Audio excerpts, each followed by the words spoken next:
Okay, everybody, welcome back to another Scotsland place to see, things to do. Today I thought I would actually take a walk round George Square by day and a little bit more dusky at night, which we'll see later on.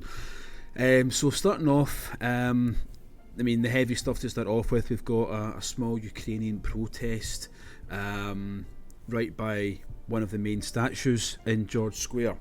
There's a bit of unrest going on just now in the war in Ukraine, so these people are clearly making a stand on that front.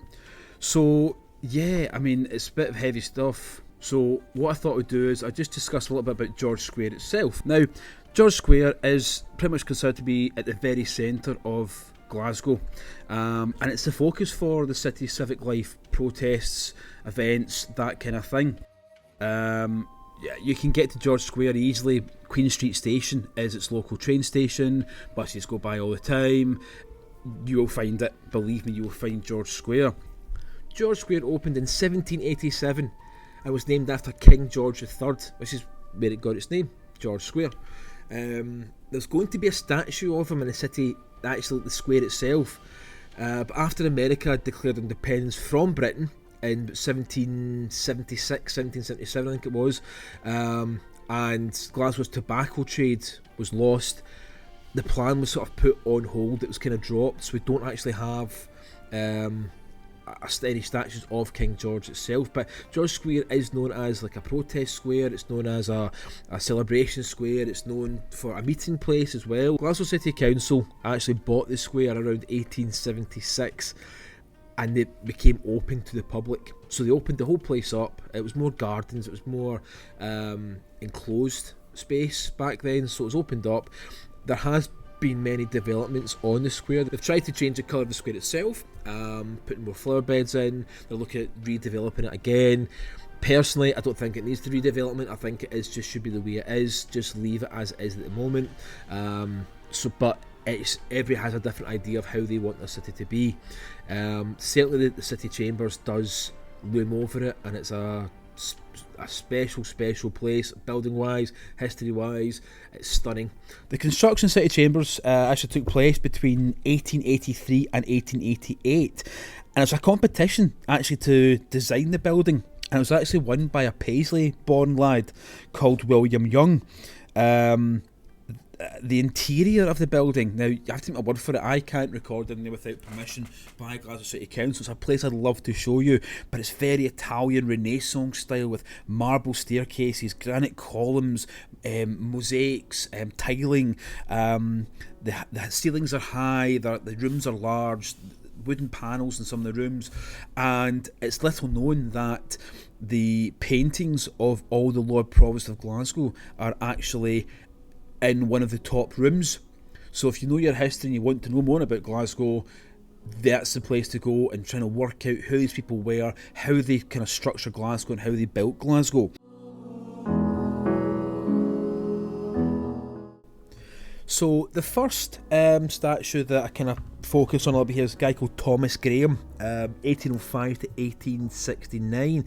He's actually considered the father of colloid chemistry, and he became the master of the mint, as they say, and introduced the bronze penny to the coinage system in the UK.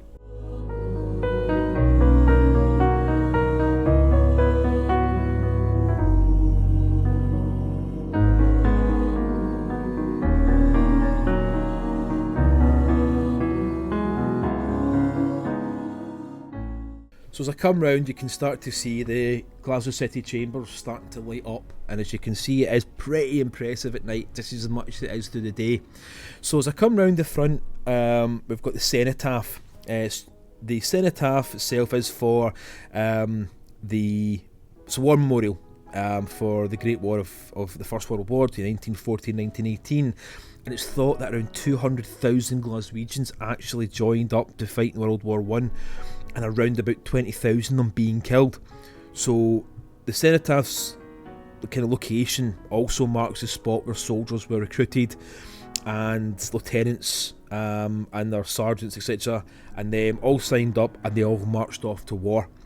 It's also a place where the soldiers who did return took the salute. So that's where all the armies and things and the soldiers come back, and it's a central point for them as well.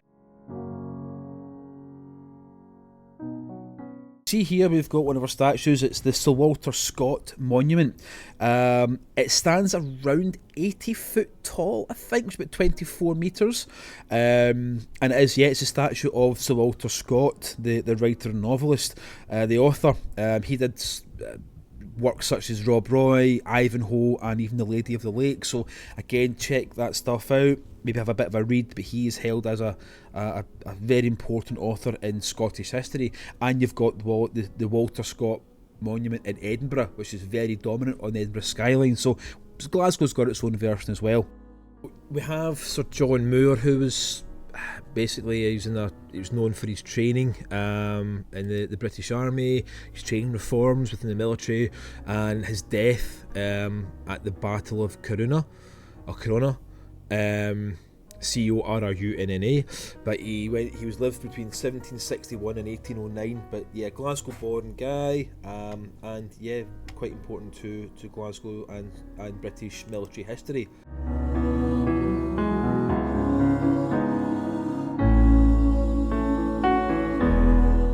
So this is another of Scotland's very important authors, poets, literary people, and we've got Robert Burns. So 1759 to 1796, he is considered Scotland's national poet or bard, and although he was born in Alloway and died in Dumfries, he is connected with the whole of Scotland, and people all around the world have the connection with Scotland due to Robert Burns. The statue itself was actually paid by public subscription, with over 40,000 people contributing a shilling, which is about 5 pence, I think, in old money. So yeah, it was bought by the people, that one. So we've actually got, but the one on the left and the one on the right are on horseback, and it's Victoria and Albert, Queen Victoria and Prince Albert, and they are, you see the horse on the left and the horse on the right. So you've got Albert and Victoria on horseback next to each other.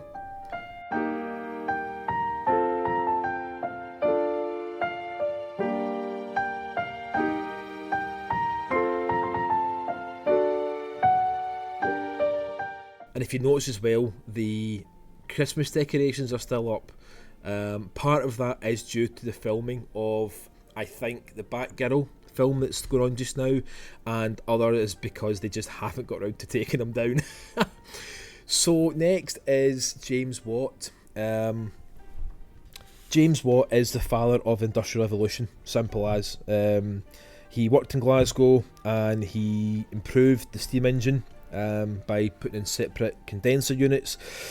And yeah, he's generally considered to be an industrial revolutionist. So there, as you can see, you've got the two on horseback there.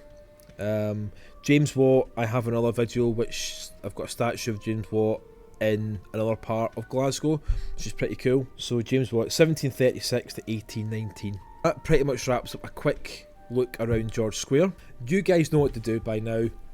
Subscribe, like, make sure you hit that like button, just helps the channel out, and yeah, let me know what you're thinking. If you like the narration side of things, if you want me to do more of this with a bit of narration over the top or talking over the top of it, then yeah, just certainly trying it out. Let me know, guys, and until next time, take it easy, speak soon, bye bye.